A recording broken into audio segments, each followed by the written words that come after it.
Hello, this is just a quick example for a separation of variables.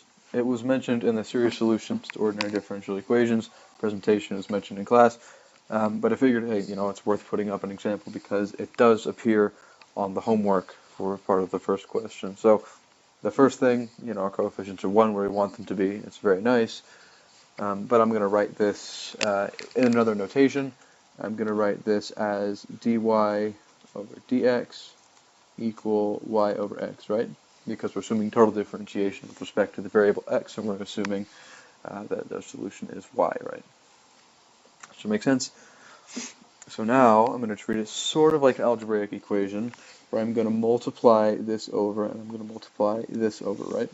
Just to get everything with y, differentials, functions, whatever on one side, everything with x on the other. So if I multiply by y, or I'm sorry, excuse me, if I divide by y on both sides and I multiply by dx on both sides, I get dy over y equal dx over x, right? Now this looks kind of odd, and if you're into physics, this should look very familiar, but now all we have to do to find a solution to integrate, and these integrals look kind of not great. My calligraphy is not great on the drawing pad, but it is what it is.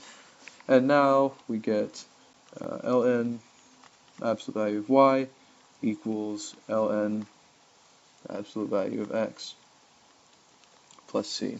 Okay, now this is a step forward for sure, because now we have a y, something with a y equal to something with an x, and we have a constant c, right? Now this is all well and good, but we don't want the natural log of the absolute value of y. We want just y. And so to get rid of this, we're going to exponentiate both sides, right? And then we'll do some fun with exponents here. So we exponentiate both sides. We're going to have e to the ln absolute value of y equals e to the ln abs x plus c. And I'm going to write this further as e to the c.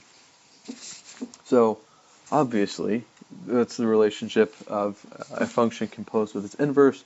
They go away and we're left with just the argument, right? Maybe not that one, we'll leave that one out.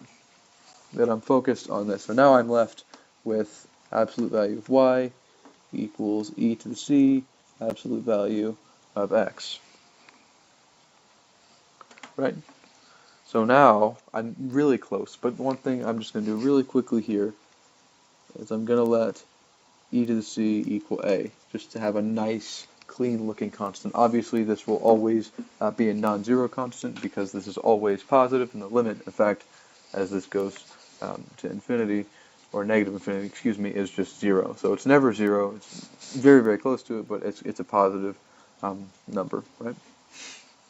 And if we had a boundary value, a boundary condition, we could find what this is, but we don't, so we just leave it as a constant, and I'll roll it together as a. So now, based on what we have here, we just have absolute value of y equals a absolute value of x, which I'm not using an implied. We'll say therefore, we can say y equals plus minus a x, and that is the solution to this differential equation, y prime equal y over x, using separation of variables.